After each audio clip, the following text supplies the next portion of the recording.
एक देश के बहुत बड़े महानायक हैं, लोग उनको पूजते हैं। सुना है उनकी कोठी के बाहर वो जब शाम में दर्शन दे देते हैं तो लोग वहां भीड़ लगा लेते हैं। उनकी धर्मपत्नी पार्लियामेंट में है। उनकी एक दोस्त, बचपन की दोस्त, एक दिन आज से 3-4 साल पहले यकायक मुंबई में एक प्रोग्राम देने के बाद गया। रात में 1:30 बजे फोन आया, नंबर भी मैं जानता नहीं था। उन्होंने कहां से नंबर लिया, कुछ कारणों से मैं उनका नाम नहीं बताना चाहता। एक बहुत बड़े हीरो की पत्नी है वो। उन्होंने फोन किया और फोन करते करते बहुत सारी बातें की। तब उन्होंने उस महानायक की पत्नी के बारे में बताया कि जब ये सब बातें वो कर रही थी, जब उनको थोड़ी थोड़ी जानकारी थी, तो उस महानायक की पत्नी ने, जो पार्लियामेंट के अंदर जिन्हें किसे किसे शराब देती हैं, उनका शराब किसी पे काम तो कर नहीं रहा कई साल से। जिन्हें शराब दे रही थी वो भी ठीक ठाक है बेचारे। उनके ये शब्द हैं। उन्होंने उस एक्टर की पत्नी, जो बहुत बड़े घराने की महिला हैं, मुंबई में रहती हैं, उनसे यह कहा कि तुम किस लिए परेशान हो इन हिंदुओं के चक्कर में। यही शब्द थे।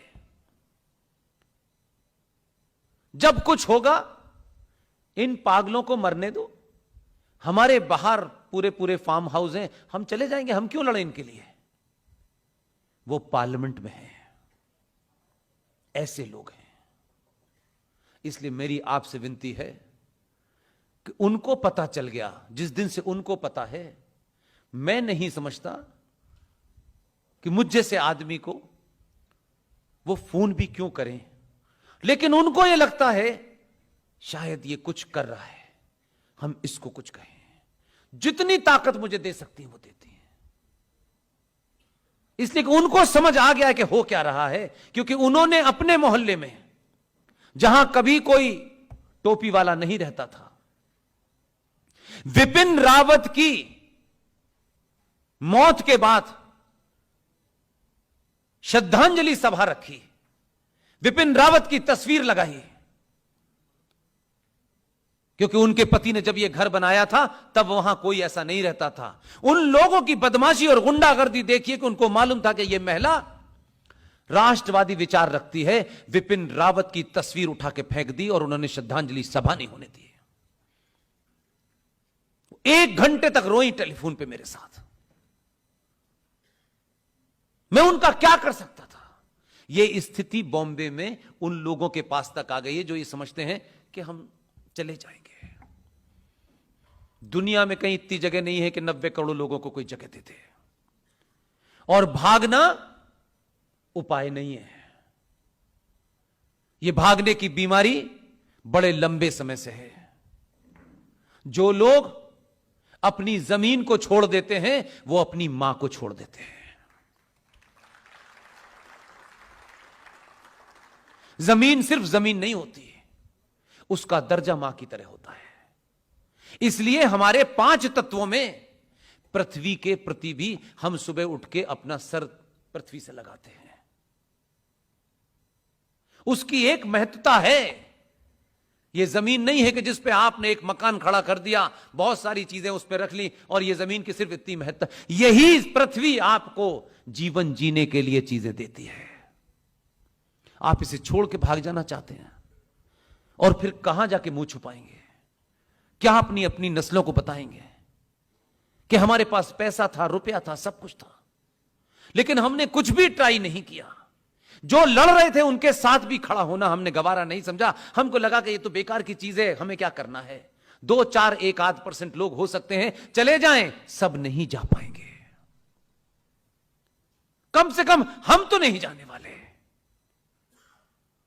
इसलिए इस कानून के बारे में चुनाव के वक्त वो जो नेता 2 कौड़ी का आता है ना वोट मांगने, और उसको भगवान राम याद आते हैं, उससे पूछना इसके लिए तुमने क्या किया था, कितनी सभाएं की थी तुमने, कितने लोगों को जागृत किया था। युद्ध को युद्ध की तरह लड़िए।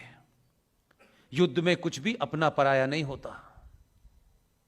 जो उस तरफ है वो अधर्मी है, उसका नाश करना है। और ये मैंने नहीं कहा, ये गीता में भगवान कृष्ण उस अर्जुन से कह रहे थे। जब अर्जुन अपने सामने जो लोग खड़े थे, बार बार ये कह रहा था ये तो अपने हैं, उसके हाथ कब कपा रहे थे, पैर स्थिर नहीं थे। भगवान कृष्ण ने तब भी कहा, हे अर्जुन, जो उधर खड़े हैं वो अगर तेरे अपने भी हैं, अगर उनका डीएनए भी अपना है, ये अधर्मी है और इनका नाश कर, इसके अलावा तुझे कुछ नहीं करना है।